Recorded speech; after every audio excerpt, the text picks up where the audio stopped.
मंचासीन हमारे अनुज प्रिय गोपाल जी, आदरणीय श्री शैलेंद्र जी, श्री बलबीर सिंह चौहान जी, प्रदेश अध्यक्ष किसान प्रकोष्ठ, हमारे बड़े भाई, हमारे बहुत ही सम्मानीय आदरणीय हाजी मुन्ना साहब, श्री मौलाना शमशाद साहब, श्री भूपेंद्र सिंह सर्जन, श्री ललित सिंह बेहटा, श्री त्रिभुवन दत्त उपाध्याय जी, पूर्व प्रमुख शाहगढ़, आजाद भाई प्रधान चौधरी मोहम्मद अनीस, सम्राट सेना के संतोष मौर्य, श्री राम बौरासी, श्री संतोष सिंह, श्री सूर्य प्रकाश त्रिपाठी जी, जिलाध्यक्ष अधिवक्ता प्रकोष्ठ, श्री आरपी त्रिपाठी जी, श्री शीतला मिश्र, श्री रमेश दुबे एडवोकेट, श्री राजभवन यादव, श्री प्रमोद उपाध्याय, मंच का कुशल संचालन कर रहे हमारे साथी श्री शीतला प्रसाद मिश्र जी, जनसत्ता दल के सभी सम्मानित पदाधिकारी, जिलाध्यक्ष सुल्तानपुर विजय सरोज, आए हुए सभी नौजवान साथी और हमारी सम्मानित माताएं जो बैठी हैं, उनको भी हमारा प्रणाम, हमारा सलाम, जिनके लिए आज हम सब लोग यहाँ पे एकत्र हुए हैं और जिनको आशीर्वाद देने, जिनका मनोबल बढ़ाने के लिए आप सब पधारे हैं, हम सबके प्रिय प्रत्याशी जनसत्ता दल के चौधरी नफीस जी, सभी लोगों का अभिवादन, अभिनंदन। उत्तर प्रदेश की विधानसभा यानी देश की सबसे बड़ी विधानसभा और 403 विधानसभा की ये अपनी विधायिका है। 80 सांसद हम लोग देश को देते हैं, उत्तर प्रदेश भेजता है। और कहा यह भी जाता है कि उत्तर प्रदेश की राजनीति जिस ओर करवट लेती है, देश की राजनीति भी उसी ओर मुड़ती है। अपने प्रदेश का क्या महत्व है, सबसे पहले तो इस पे हम लोगों को गर्व होना चाहिए, अभिमान होना चाहिए। तो ये ड्रोन जरा उधर ले जाइए।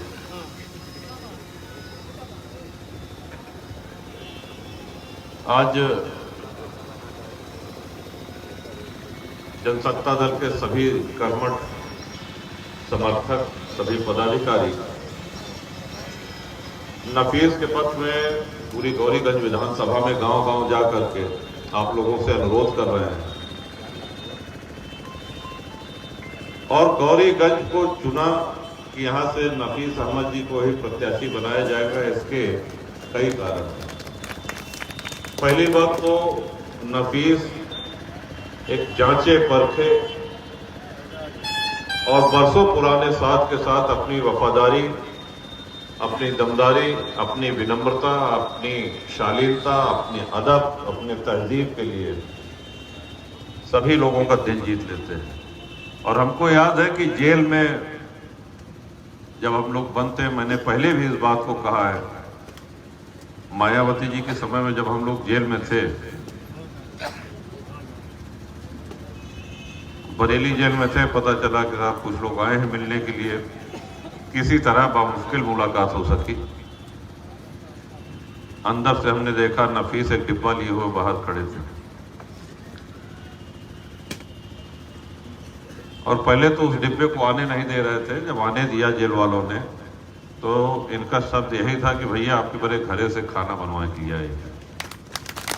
और वो वाकई हमारे लिए बहुत भावुक पल थे। देखिए, ये उस समय की बात है जब ये नहीं पता था कि जनसत्ता दल बनेगा या हम प्रत्याशी बनेंगे या हमको राजनीति में आना है।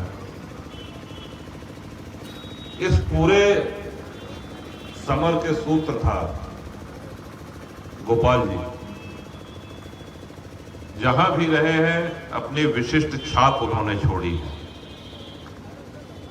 एक तरफ राजनीतिक सक्रियता और दूसरी तरफ जनता के बीच में, जनता जनार्दन के बीच में अपनी उपलब्धता। और प्रतापगढ़ जनपद के जो पंचायत प्रतिनिधि हैं, चाहे वो सम्मानित प्रधान जी लोग हों वहां के, चाहे सम्मानित बीडीसी हों, जिला पंचायत के सदस्य हों, कभी भी किसी भी समय इनसे संपर्क करके अपनी समस्या का समाधान पा सकते हैं। और समस्या के समाधान से हम लोग आगे चलते हैं। आपने देखा होगा कि आजकल क्या हमेशा से विकास विकास विकास के नाम पे सारे भाषण हुआ करते हैं। जब आप संध्या के जाइए और टीवी अपन ऑन करिए तो हर जगह एक पैनल बैठा रहा था, सभी दलों के उसमें प्रवक्ता रहते हैं, सभी दलों के वो आपस में भिड़े रहते हैं, आपस में चीखते चिल्लाते रहते हैं कि हमारी सरकार में विकास हुआ, हम कहते हैं हमारी सरकार में हुआ। वही बीच में टीवी के जब एंकर रहा तो वो चीखब चिल्लाप शुरू कर दिए थे।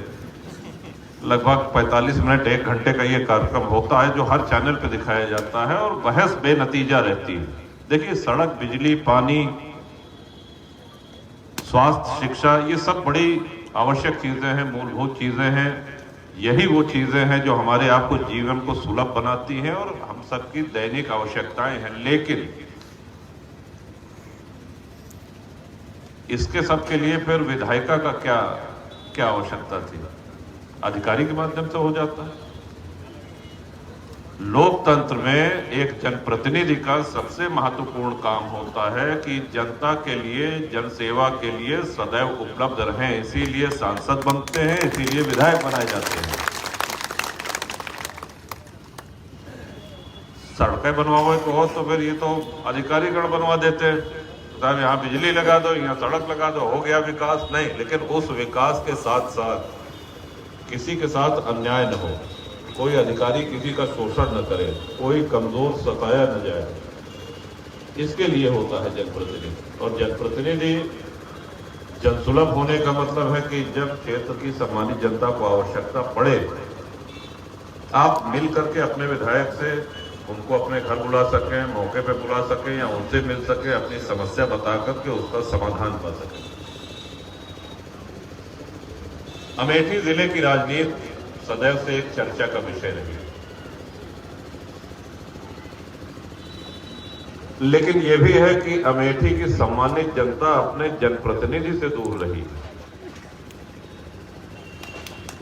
अमेठी की सम्मानित जनता, जैसे गोपाल भैया भाई कहत रहे, कहने में से कई जने हैं जो अपने सांसद जी से बतिया सकत रहे, इतना बार आप लोग निर्वाचित करें। और निर्वाचित करने का भी और भी कई कारण थे कि सपा का भी समर्थन हुआ करता था, बसपा का भी समर्थन हुआ करता था। ये एक, लेकिन क्या जनता के दुख दर्द में विधायक को नहीं खड़ा होना चाहिए, सांसद को नहीं खड़ा होना चाहिए? दिन के 24 घंटे कम पड़ जाते हैं। अगर आप जनता के बीच में रहें तो सही कह रहे हैं आपसे, दिन के 24 घंटे कम पड़ जाते हैं देने के लिए।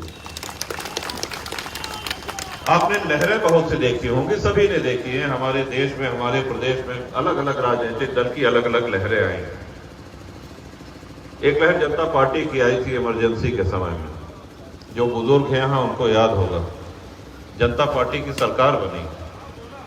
अभी शीतला जी ने रामधारी सिंह दिनकर की जो पंक्तियां उद्धृत करी, ये रामधारी सिंह दिनकर जी ने जयप्रकाश नारायण के लिए, शीतला जी जयप्रकाश नारायण के लिए लिखी। और जयप्रकाश जी एकमात्र ऐसे जीवित व्यक्ति थे जिनके लिए राष्ट्र कवि दिनकर जी की कलम चली। तो उस लहर में कांग्रेस के एक भी मेंबर ऑफ पार्लियामेंट पूरे उत्तर प्रदेश में, तब उत्तराखंड नहीं बना था, 85 सांसद हुआ करते थे, एक भी नहीं जीत के गए। 2 साल बाद वो लहर कहां गई कुछ पता नहीं चला। बाद में एक लहर और जनता दल की आई। समय समय पे छोटी बड़ी कई लहरें आती रहती हैं। लहर में टिकट पा करके विधायक जीत जाते हैं, लेकिन अगली बार उनको जनता खारिज कर देती है, उनको अपने सेवा मुक्त कर देती है। उसका कारण, उसका वजह ये है कि लहर में जीतने के बाद जनता के प्रति कृतज्ञता न रखते हुए वो लखनऊ, दिल्ली, गांव के गलियों से, गांव के खेत खलिहानों से दूर दिल्ली में अपना आशियाना बना लेते हैं। जनता से संपर्क टूट जाता है और यही वजह है कि जनता भी उनसे अपना संपर्क संबंध तोड़ लेती है। आज से आशीर्वाद मांगने, आपका समर्थन मांगने हम सब लोग यहाँ पे आए हुए हैं। और अगर विधानसभा की ही बात की जाए तो कोई ऐसा दल नहीं है जिसको आपने सेवा का मौका न दिया हो। हर दल को आजमा के देख लिया आपने। सही कहा था कि नहीं बताऊं? कौन सी ऐसी पार्टी है जिसको आपने नहीं आजमाया? सपा, बसपा, भाजपा, कांग्रेस, सारे दलों को आप आजमा के देख चुके। ये बात अलग है कि आप में बदल देते हैं।